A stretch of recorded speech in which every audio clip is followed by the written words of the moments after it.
All right, everybody. Welcome to another episode of The Den with Coach Seth Parr. Let's give Coach a big round of applause. As we get ourselves started, there are a couple things I want to say right off the bat. First of all, let's give a big thank you to Texas Roadhouse. Let's keep the applause going for our incredible wait staff here. All these servers are amazing. Now, let me just say, they can't live off your applause alone. Yes, right, I like that laugh. I'm going to take that laugh. Who was that? Eli, you're invited to this show every week, buddy. Every week, dude. You keep laughing like that. No, they can't live on applause alone. Let's make sure to tip our servers, do a great job honoring them tonight. So thank you guys for all you do. We're glad that you're here. We're going to jump in. This week is a special episode. We've had a little bit of time off. We're going to jump in to talk about all things district because we get to start district play this week. So as we are here joined with Coach, we're just going to roll right into it. Coach, we're here because Adon Complete Air and Heating has sponsored our show, so we're thankful to them. And we're thankful to you, Coach. Glad you're here. I'm thankful for you guys. Thank you for all the support. Thank you for all the players. Thank you for everything that you guys do for Coyote football.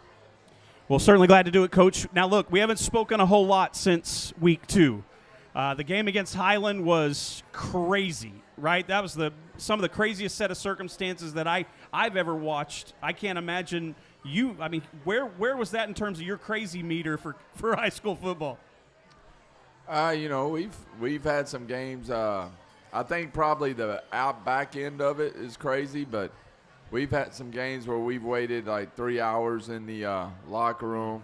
I've had a good fist fight in the locker room waiting for us to play Mr. Tucker's old school, Canyon Eagles, which we won that night. Nice. Yeah, with that 300 yards rushing and a Caprock win and into the playoffs for the first time in 35 years. So it was a great night. I loved it. So, so we've had some weather conditions where we had it. Coach Rod was probably on that team. Or he was. Was it Rod that fought?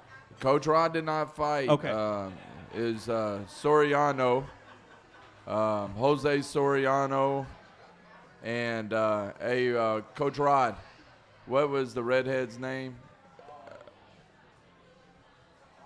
I forget. I don't know how I forget his name. It was a redhead. Enough said. We get that right there. Well, he was our team mascot. He's doing really well right now. He's graduated and. But they got into it, and just so happened his granddad happened to, right when the fight happened, his granddad had walked down. He called me every day, and he would ask. And he was an older man, real old. He passed away that year, but he came down, and I told him, I said, hey, I want to let you know, they're best friends. I said they got in a fight, and he's got a bloody nose and a black eye. Wow. And I'll handle this. Jose was our best offensive lineman. And I said, I'll handle this wherever you want me to handle it. And we won't let Jose play. I can't believe it. And, all this stuff. And he goes, Coach, Jose's got to play. He should shut his mouth when he's supposed to. So, so anyway, Jose had a great game. And we just had a lot of boys in a room for 3 hours. This one, I've never seen so much dancing in my life. There was a lot of dancing, Coach. It was out of my character. I don't like it, but I looked out there. I had cheerleaders it's not our finest facility in Anna, Texas. All right, so we had cheerleaders, we had trainers, we had referees, we had pastors, we had superintendents. We had all kinds of people in that building. You had all the rough ones in there. All those rough characters were hanging out in the locker room. And then somehow somebody got a hold of the aux cord, and I see Colton Tucker, and I see everybody line dancing in the middle of it. So if we'd have played that night, I don't know if we had any energy. It was all wasted. But I was judging the deal, and I think everybody was hopeful that we'd get that game off. But looking at that radar, it didn't look like there was much of a chance. Yeah. Disappointment. I saw our end zone camera tore up. That was a bad moment. And then we just bought all these senior banners. Yeah.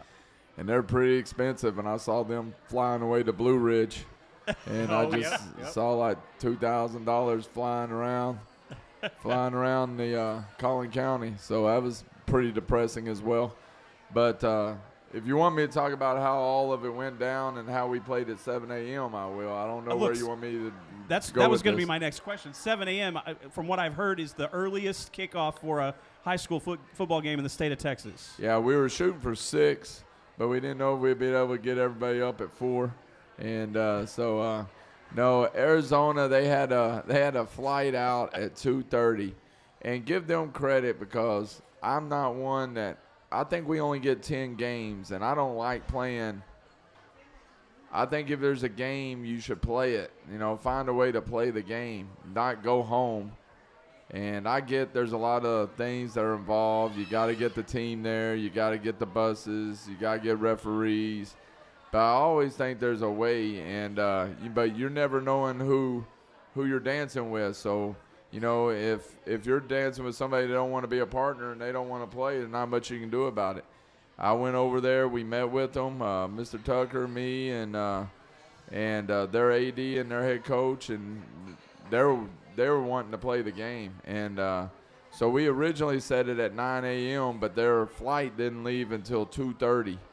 Left at 2:30. So he said, how early you can play. Well, we're pretty early risers. So I said, well, we can play at 7. And they were like, yeah, let's do 7 a.m. So I was trying to get it marketed like,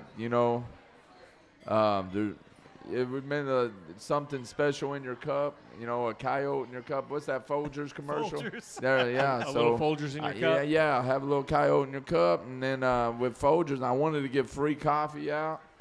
Scooter's free coffee.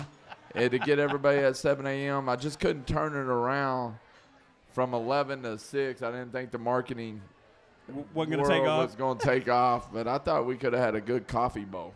So some of the bowl games need to think about doing a 7 a.m. kickoff.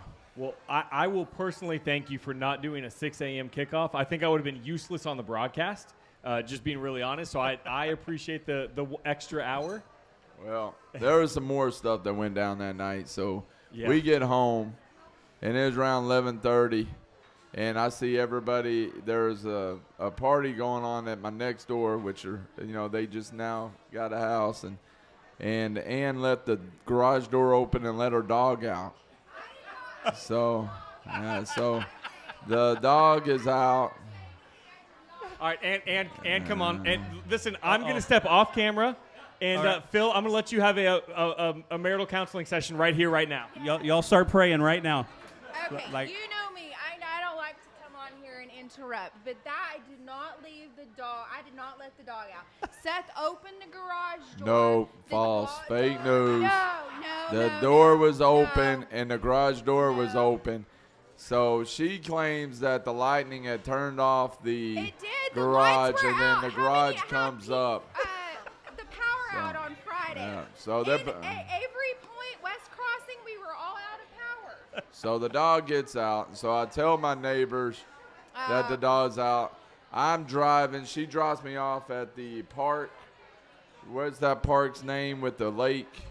Slater Creek. No, it's not. It's Natural Springs. Natural Springs, yes. Yeah. So I'm going in the back end of it right when that storm, the second storm hits. Listen, he should have just let the dog go. I said, if he's a lab, he'll come back. And I said, just let it go. He goes, where's the dog? I was like, I don't know. I don't know where the dog went. He's like, we got to go look for the dog.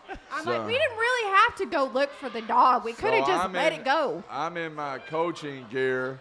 And in the back, and now the lightning starts hitting. A dang tree falls behind me. That is fabricated. That did not happen. Yeah. Trees falling behind me, so I start running. No. And I can't believe I'm chasing this dog. This is like the fish story. It keeps getting bigger and bigger. And all I'm thinking about is the dancing in the locker room, the fake game we had, the Okay, end zone he needs camera. to end the story. Long story short, the neighbor comes out, she whistles and says, "Breeze." Breeze comes running. He had done He all beat of me this home. stuff and ran through the natural springs and for nothing. And all he had to do was whistle and yell the dog's name. And the dog came back. Yeah, so Well, around 1 o'clock we got to go to bed and wake up around 4:30. And he was so mad because he comes in, he goes, "I guess the dog's back." And I'm like, "Yeah, the neighbor just whistled and the dog came back." Well, I want to personally thank you for that segment. It's crazy. That might be a viral moment this year Oh, for the no. Coyote Football Network. The dog was there. The dog was there, and then I got to watch a football game. Who was playing on that night? I ended up watching finishing the game. There was another game on TV, so no, I was watching a college game. It was on at the end. It's pretty good end of the game. I couldn't go sleep that night, so we just rolled into the next morning and played the game at 7 a.m. Yeah. So, Oh, so the second you heard it question. here Okay. first. Coach pulled an all-nighter before the Highland game. Okay, so we're coming out of the bye week and heading into district play this week. What was some of the focus last week to help this team continue to grow and develop? You kind of ran on sentence there, but run on sentence. I guess. Man, a Ran girl on. can't catch a break. yeah. Do you see what I deal with 24 What was- hours I a would've- day? I would've It is asked at it. the office. I had just had this discussion with Seth that we need to start separating things at work, and it just continues on. So I would say one heading to district play. Now I'm gonna we're let you take over, Blake. I think we've gotten out of hand. I did not let the dog out. That's one thing I'm gonna say. All right, Coach. Let's. she was in the bathtub as the dog was outside. So I think the question was, what was some of the focus during our bye week to help our team continue to grow and develop as we start to head into district play? Well, really, I'm just going to end that whole other segment. Yeah, really, to be honest with you, is we do have to do a lot of improvement. We got a lot of new kids and a lot of kids that are still developing, still learning. And last year we took more off on the off week, if I remember correctly, and we did grades and stuff like that. Well, when we got back, we fumbled a kickoff return. We had a bad snap that cost us a touchdown. We downed the punt when we got the punt, so we went to our knee. So I didn't think we were very crisp last year, and I wanted to give them a break because you go that long, but we went Tuesday and Wednesday pretty good. We went normal, and then we did get a lot of grades stuff taken care of because of the eligibility. Thursday, I let them off in the morning, and we were going to go to a scrimmage in Thursday, and that almost got a little too chippy. We had a helmet get knocked off, and bang, and it was getting a little dicey there for a second, so that practice ended itself with that, and that's good. Usually when you get a little dicey like that, it means it's time to play, and they were getting a little chippy, so, and we're trying to, we got some guys that are just now returning back to play, so we're trying to get them to the game before they get hurt. So, that's big for us. So we're trying to practice like pros. But I've seen a lot of improvement from a week, especially on the defensive side.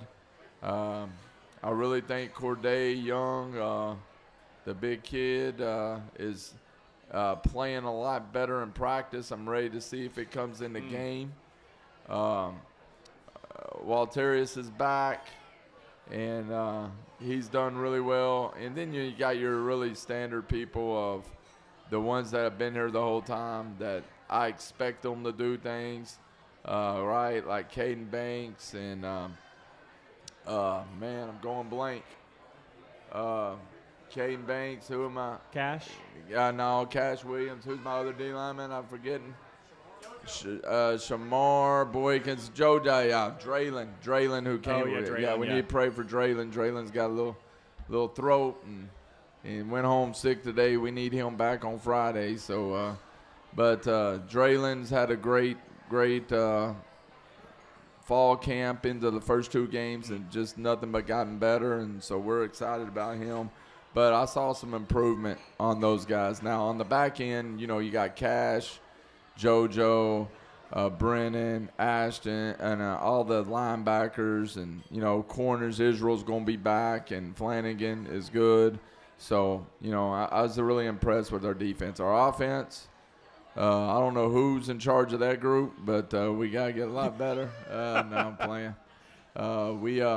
We're just got a lot of pieces that are coming, so we move from one place to another, and then somebody gets injured, and then somebody's coming back, and it just seems like it's been a deck of cards going in and out, and I don't know if we have any rhythm, but I think we're getting closer. But we're not near what we're going to be by the end of the year on offense, and then hopefully we hit it at the right time. I knew a team in 2023 that very similar. We had Jacob hurt, and we never got him back for 5 weeks against Paris. Everybody's like, "What's wrong with Anna?" They didn't realize we had 3 offensive linemen out that game, and then they said they can't win a state championship because of Wilmer Hutchins' game when we had a monsoon and just couldn't throw the ball. So that was a pretty wild game too, by the way. That's a whole other story.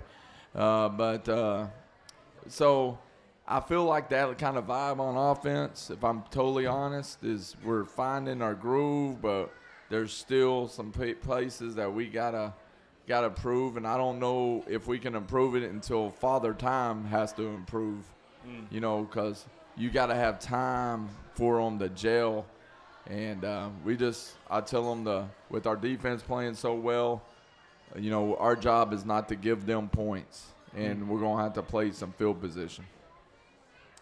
Well, it sounds like that's been a lot of the focus, a lot of the preparation going into this week. Look, I think there are a lot of people that have talked about offense, and I know after the game last week or 2 weeks ago, that was one of the things you immediately were telling us, and kind of looking ahead for this. What are some things that we can expect from them? Right? What are we looking at? What are they going to bring that we should be seeing? Are we talking Lovejoy? Yeah, Lovejoy. Lovejoy's going to play hard. They got their defensive scheme. They know what they're doing. They're going to be they're going to move their fronts. They're going to stunt. They're going to twist. They're going to do a lot of different things with their D-line to spill the runners and get it to their people in place. And they do a good job with that, and they do a good job of, bringing, a little pressure. They're not a big pressure team, but they time it up well, and they're good at capping you off and playing coverage, and they're very good at rushing the passer without blitzing. They're going to be all, they're penetrators. They're not going to read and react. They're getting upfield. They want to create the line of scrimmage at 2 yards, and they want to run through you and create pressure, so the quarterback has to get the ball off to help them in coverage. And so, we got to do a good job of combating that. I love it. I love it. Well, hey, listen, Coach Parr, any final thoughts you want to give us before we let you go for the night? I know you got some more steak to dig into over there. No. I appreciate everybody coming out. We need a big showing in Lovejoy and bring a lot of purple. They might not let us bring your horns, but bring your voices, be loud. You know how to do it, and be excited. I love it. Hey, if we learned nothing else tonight, we learned that if you see Coach Parr running around one of the parks, just whistle. Yeah. Just whistle. whistle. So hopefully his dog comes back so he can go back home. Yeah. Right. If it wasn't that dog, if it was the other dog, I'd let him go. But the lab, you got to go and look for a little bit. There you go. Well, hey, Coach Parr, thanks for taking some time with us. We're going to take a quick break to hear from Adon Heating and Cooling, and then we'll be back with Coach Rod. All right, thank you. The greatest coaches show segment.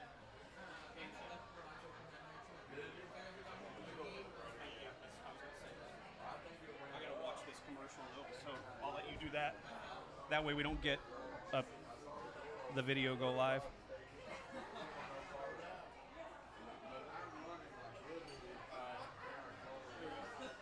I bumped it from 16 to 25. Okay. ISO. All right, Coach. How y'all doing? Good, man. Good, Coach. How are you? Here are your questions. I know they're not letting you look at them anymore. The what? So I know they're not giving them to you guys anymore. No, yeah, it's fine. It's actually, I feel like better when I don't look at Just it. read and react. Yeah.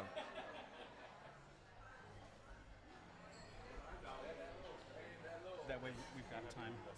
See? You have to mute us on the stream still.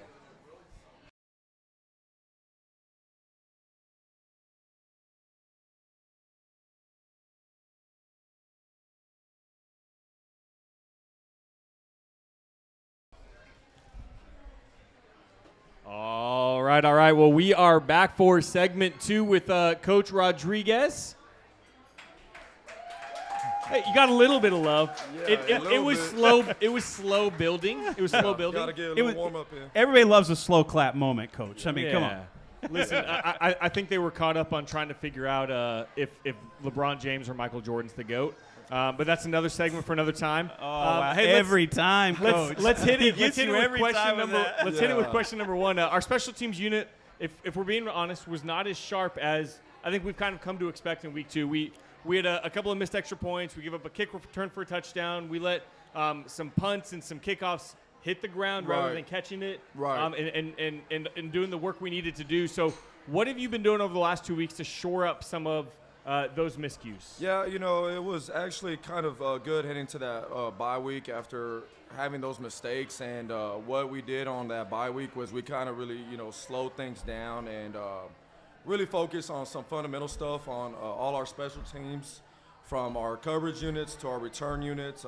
We kind of, started from scratch, and it's kind of went back to what we do when we first introduced things and, made sure that, hey, there's no confusion on, assignments, and we were crisp on our technique and fundamentals. And, yeah, we gave up a big one on our kickoff unit, and then missing those extra points, we should be automatic, and that's the expectation.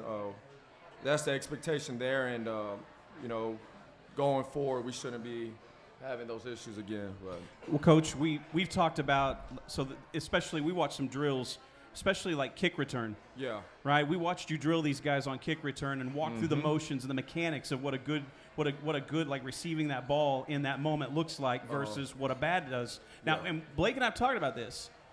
We've talked about maybe doing like at the end of the year, getting a couple of these guys that think they can do this stuff and having like a little competition. yeah. Right, having some of that fun, except for I'm not running 40 yards anywhere. But tell us how hard that skill really is. Yeah, it's a tough one, and it's a unique skill that does take a lot of work. And the crazy thing about it is it's we got our punt returners and our kickoff returners, and those are two different types of balls that you got to be able to track and field. And with their punt returners, that's more of a quick developing play. You got people that are running 100 miles at you. You're kind of looking at them and also looking at the ball, making sure you have the right fit to be squared and be not too far underneath the ball where it's going to hit your face mask, or be too far away from the ball where you're just using your hands to field it, right? And a lot of that is important because you also is going to help you in being able to get into the return. And you want your momentum as soon as you catch the ball to get it to where the returner's going, or get downhill, right? And with your kickoff returners, that's more of a it's more of a build-up play, right? It's the trajectory of the ball is going to be different. You got a little bit of time, but at the same time, again, you got to be able to beat that ball to a spot and be also to field it as well. So even like how the ball is turning over. Right. Yeah, like that punt, that ball is going to turn over. The kickoff, it's going to almost be end over end for the most part. No, yeah, and it's just the same conversation we had earlier today. Is it's two types of different balls. If it's a really good punter and he gets a good punt off, it's going to spiral and then it's going to come down. Versus the kickoff, you got that different turnover on the ball. So it's you got to have a lot of feel, and you got to be able to track it, beat that ball to a spot. And, luckily we do have guys that do a good job of doing that. We have been in a slump, and, I do look forward to us correcting those mistakes on Friday. There you go. I mean, we say all that, but we also still had a punt return for a touchdown. Yeah. And that was a pretty key moment in the game. That put us it put us in the lead for good. No, yes, yeah. It was Jaden Parker, man. I mean, it's when he has the ball in his hands, he's going to do special things with it, and he was able to make a lot of people miss and get to the end zone. So, man, when he's running behind his pads, he is such a dangerous dude. Right. Like you just watch guys. It's like parting the Red Sea. I'm a pastor, so I had to get that in there. It's like he just parts the Red Sea, just like guys just falling off of him. It's crazy. Yeah. No, I mean, you got to think twice. I mean, if you're going to be kicking at him, so it's and then being able to bring him down. So he's awesome to have back there. Biggest punt returner probably in the state of Texas, right? Yeah. He really might be. Listen, let's kind of change gears a little bit. You're not just in charge of the special teams, but you're also in charge of our wide receiver group, right? And so you coach them.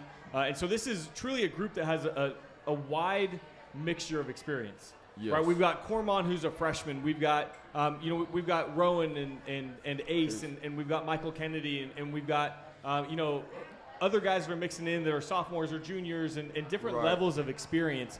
So what have you seen over the first 3 weeks of the season with this group that has you excited, and then where are you continuing to see improvement?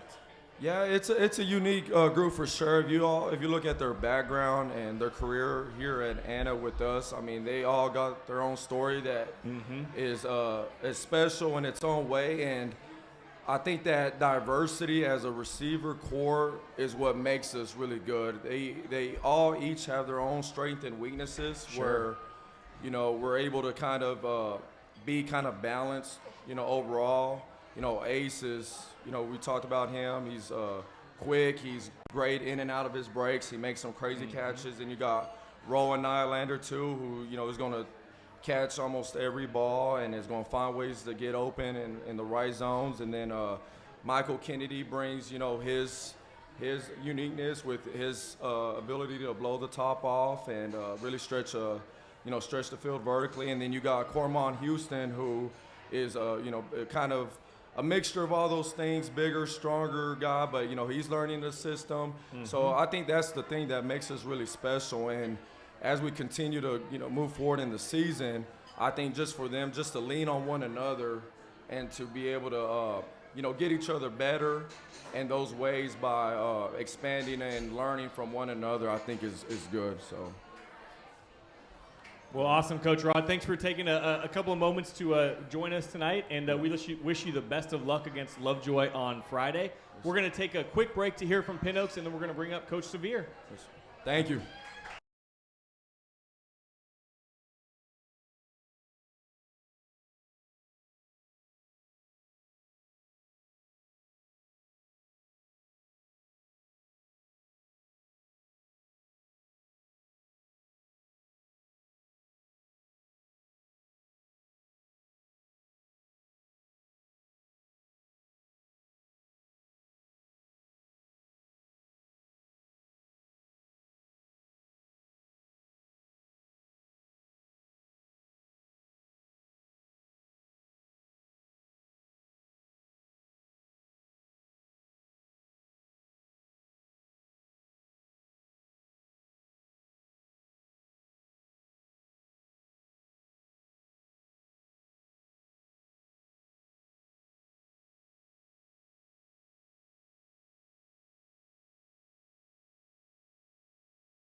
All right, guys, we are back and excited to be here. I am really thrilled that we get to be joined here by Coach Severe.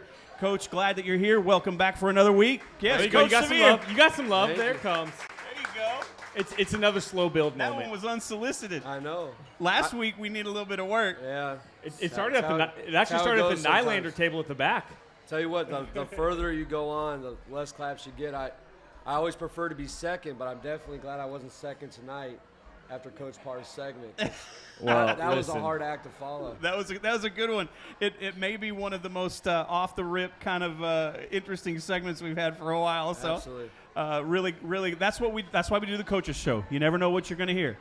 That's why you show up and hang out, because you never know what you're going to get here. But I want to jump right in. All right, we've got a big game. You know, I don't always like looking backwards, and I think coaches as a whole. I know you look at history, but you always got to look at the opponent in front of you, right? But looking back a little bit, so we can kind of balance out where we're headed. The confidence level in our defense from this time last year to where we are today is very different from when we played Lovejoy last year.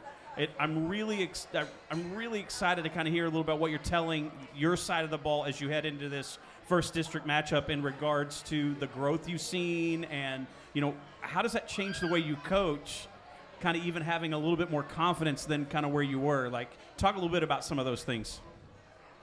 I think we talked to the players today, and we obviously have been going over film all week of last year Lovejoy, this year Lovejoy, talking about the differences. And I turned to our kids and just said, basically, these are two different teams. So last year, other than the plays they ran, is really irrelevant as far as how we're preparing right now. We're not going to try to do anything special. We're not going to try to do anything different. We're just going to be who we are, and we trust that. We trust the work that we put in the offseason. We trust the work that we've been doing in the weight room and all year. And there's nothing new to invent to try to do anything to stop them other than doing our job and doing it really well. Yeah, you guys have talked about that, do your job mentality. And then you just kind of talk a little bit about trust in each other, trust in your system, trust in the work that's in front of you. Trust is a hard thing to come by in the coaching world, though. Oh, yeah. I know we have some coaches that kind of float around the system and we've got some coaches that were a part of Anna at one point. How does that change your game plan when you know there's a coach on the other side that's been here, that's gone somewhere else with a competitor, with an opponent? I mean, it's always a conversation. It's always a thought. You're always changing things as far as communication. You can change the way you communicate a little bit to throw people off if you feel like they have a beat on that. So that's something you always think about. It's something you prepare for, but you can't spend too much time thinking about it because you can almost psych yourself out. It's just about, hey, let's just be who we are and do really well at that.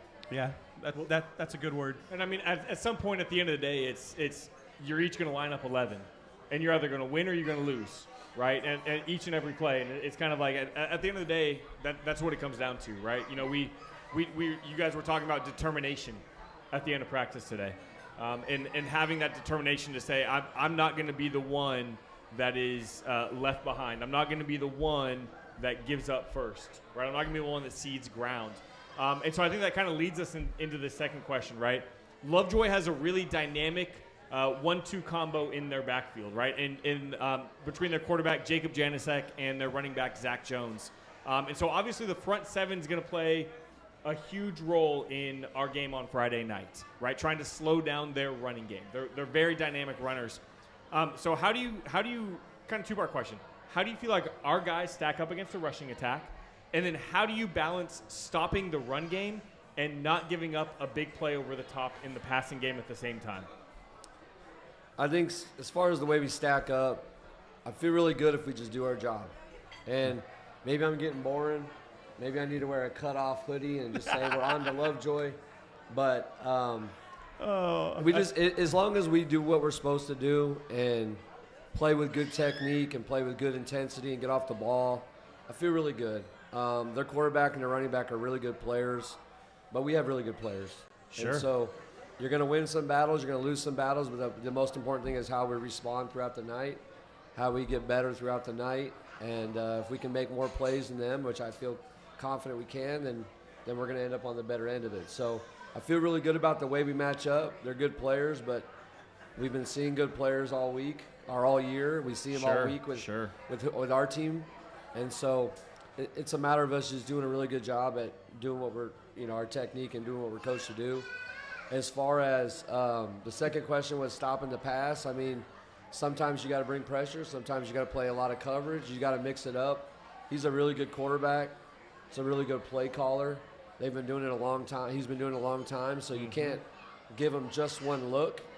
But ultimately, it's about our guys making plays. We're going to have matchups that we like, and they're going to have matchups they like, and we're going to have to make some plays.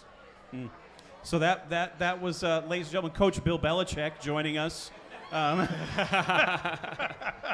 No, Coach Severe, thank you so much for joining us tonight. Thank you for giving us a little bit of your perspective, especially on the defense. It's been a unit. It's been a lot of fun to watch, and I know that we're going to have a lot more joy watching this week as we get to see him go against Lovejoy. So. Hopefully. All right. Well, we're going to take our final break to hear from Adon one more time for those on our stream, and then we're going to bring up Coach Rigg to kind of close us out for the evening. Let's do it.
All right. Well, we are back with our final segment of the evening. We're joined by our offensive coordinator, Coach Rigg.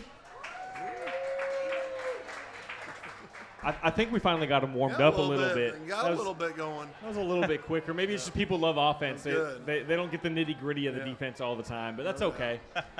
Listen, after we kind of butter you up, we're going to start with, I guess, a harder question for you. But I mean, I think it's no secret our offense has not been firing on all cylinders for entire games. We'll see stretches, we'll see drives, we'll see quarters or halves put together. But for games at a time, we haven't seen that stretch like we're used to where we see a 50-point-a-game offense kind of just exploding out the gates and finishing strong. So what have you been working on with the offense to get them up and running? And what would you say to fans who maybe are a little bit nervous about this unit right now? So big thing that we're really stressing, talking to our guys about, making sure that we're improving on is consistency. Because it's one of those things where we're doing a good job in spurts like we talked about, but it's not seeing that consistency play after play after play like we've had in the past. And anytime you have, a couple freshmen starting on varsity, you have some underclassmen that are very early in the season, it's going to be one of those things that, you hope doesn't happen, but can happen. Right. So it's one of those things that we're ready for, we're working on, and just making sure that we're focused every play, making sure we're consistent every play, because because we had a positive play or just because we had a really bad play does not have really any effect on that next play. Got to move on to the next play always, and got to have that same focus. If it's a good play, we got to have that same focus on the next one. And if it's a bad play, we got to move on without, letting that thing keep on dragging us down. And that's one thing I think that, we've had some things that have gone our way, Sure. and then we don't capitalize on that necessarily. And then there's been some other things where we'll have negative plays, and then we allow that to kind of steamroll downhill into, just a bad drive. We turn one play into a bad drive, into a bad quarter, and then, before you know it, you're not scoring in a half. That's the long and short of it. And so that's something that we've got to work on, something that we've got to improve on, focusing on our situational expertise, focusing on being really good in those situations. Our 2-minute, our 4-minute, our third and longs, third and shorts, in the red zone. We've been terrible in the red zone. If we can get those together, like we pride ourselves on being really good in situational football. And so when you're not good at that, I mean, what you hang your hat on, you're kind of chasing your tail a little bit, trying to figure out what you're good at. So getting better at those, getting back to kind of the basics of let's be good at situational football. Let's, execute those things. And if we do those things, the numbers, the points, the yards, all that stuff comes if you just execute in those situations. Well, and I think some of it's what you talked to us about before week 1, that Liberty Christian game, right? Is not shooting yourself in the foot. There are things that sometimes a play gets blown up. Sometimes the defense has the right play call to counter what you just called, and that's going to happen. But you can control the false starts. You can control the illegal motions, the poor formations, things like that. All of those are within people's control, and so that's definitely part of what you're talking about is that focus even pre-snap before the play ever goes live. So kind of with your coaching experience, you've been all over the map. Yeah. Like these kids, you're having to teach them discipline. Yeah. Like to carry that discipline. Talk about how that kind of coaching, that level of coaching has changed a little bit over the last maybe five or 8 years, and what that looks like with these kids. Yeah, I think one thing that's changed a lot, I think with just the advent of kids having so much more information, so much ability to see things, to learn, to watch so much football, I think that you get kids a lot of times that are a little more advanced than they probably were in the past, and that can be kind of a two-edged sword where they may know more than the kids that you previously had, but sometimes those kids that don't know anything are completely blank slates, right? The only thing they're going to ever learn about football is what you tell them. So making sure that we're talking to our kids about why we're doing things, why this is important, and our kids have been really good about, if you tell them why we're doing something, they understand. We have really smart kids that understand football. They've been around football. They've played football for a long time, been very successful. And so when you tell them this is why we need to do this because the bigger picture is this, they start to understand that. So I think that's a big thing for us to hit, and just kind of making sure that our kids know what is expected of them and know that when we don't meet up to that, we're not going to just, say it's all rainbows and good times. I mean, it's one of those things where, we know when it's not right, and we're going to make sure that we get it right. And so our kids understand when we do things right, you're going to get rewarded. When you do things wrong, it's going to be, we're going to have a talking to, and we're going to get things figured out. Yeah, that brutal honesty is so important, right? But I think that brings up another thing. You talk about how kids come in at different levels of experience, and this is completely off script, but how important it is when kids are getting into high school that they've had multiple years of development at rec leagues and middle school and things like that. Yeah, having that experience, it does not necessarily correlate to success, but a lot of times, especially your sub-varsities, that's been a lot of places we've been, especially when we were at Lubbock, Coronado, and some of those places. A lot of our kids had not ever played football before. Even in, 7th, 8th grade, they may have played sparingly, and then we're trying to have to teach them the game of football when they get up there. Now, great thing about Anna, we have a phenomenal, little league system that develops kids, teaches kids, and really kind of emphasizes how important it is, first off, to listen to coaches, first off, to take coaching, and then just understand, how important it is to be an Anna Coyote, which I think is a, big thing a lot of places don't have. They don't have that small town atmosphere where they're taught how important it is. So when our kids get up to varsity, there's a little nervousness to it because they know how important it is, but also there's a lot of pride in doing things the right way, and they know what's expected. I mean, I don't think any of us coaches, there's any ifs, ands, and buts about what we expect. We tell them every day, and if you don't do it, you're going to be told. But I think that's, something kids appreciate. They appreciate honesty. They don't want to be just told that you're always doing things great, everything's awesome, even though we messed up, like, we'll get them next time. I mean, you don't get any actual change in results with that. It just is something, we kick it down the line that's tomorrow's problem. So. Well, I love it. Hey, I think one of the things I've noticed to start the season in our first couple of games is we've displayed a lot of different offensive packages. We've moved people around formations. We've had guys cross over from defense to offense to defense, things like that, right? But what kind of challenges does that face to our team as they learn all of those nuances? Yeah. And then the second part of that is what challenges does it present to opposing defenses as they kind of have to study those different formations and packages as well? Yeah. So when we're kind of creating all of our offensive stuff, basically all of our plays are already created. We know what plays we're going to run. Now the packaging, the movements, how we get to those plays, that's what kind of can cause issues for defenses, and it'll move eyes. They may not be sure on what their assignment is, who they have, where their eyes are. And so that's something that, just doing simple things like doing the same play out of a different formation, or doing the same play with a motion, or doing the same play with, one little tag where one guy's doing something different. It just kind of makes it look like a completely new thing to defense. That's a lot of times, like, we'll go to coaches' clinics. People ask us, man, how do you guys run all these different plays? How do you do all this stuff?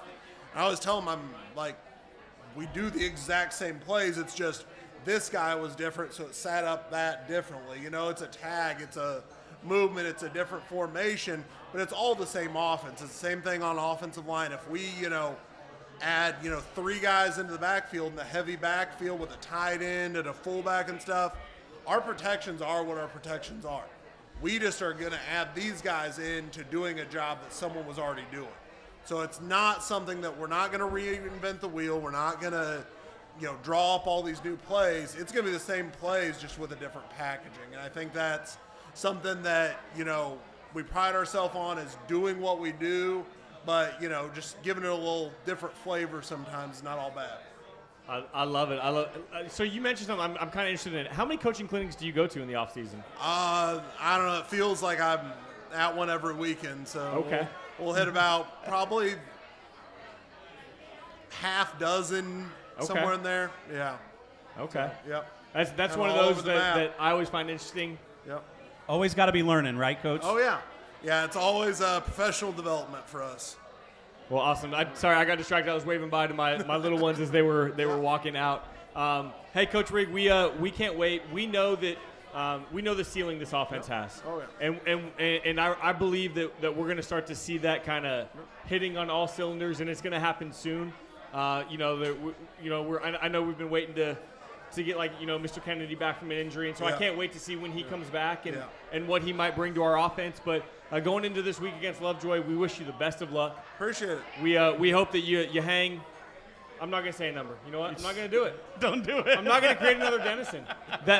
Dennison can wait for Dennison. That's right. Dennison but I hope week's you on hang the way. enough points that we walk away with a W. How about that? That will work. 3-0 would be phenomenal. There we go. There you go. Well, hey, just a reminder, is 7:30 kickoff at Lovejoy this Friday night. They are an NFZ, a no fun zone. Yep. But does that matter to us? No. No. We have fun wherever we go because we're the Anna Coyotes. So they want to make it a no fun zone. We're going to make it a fun zone. We don't care. They can say don't bring the vuvuzelas or don't bring wooden blocks. They can't stop us from stomping on the stands. And they can't stop us from bringing cowbells. And they cannot prevent us from bringing our voices. So we're going to come loud and proud. That's a huge credit to the fan base. Right? The fact that these opposing schools don't want us to travel the way that we represent and fight for the Coyotes. So a big shout out to all the fans that make their way into the stadium every week. Don't let anything keep you from being the fan that you want to be.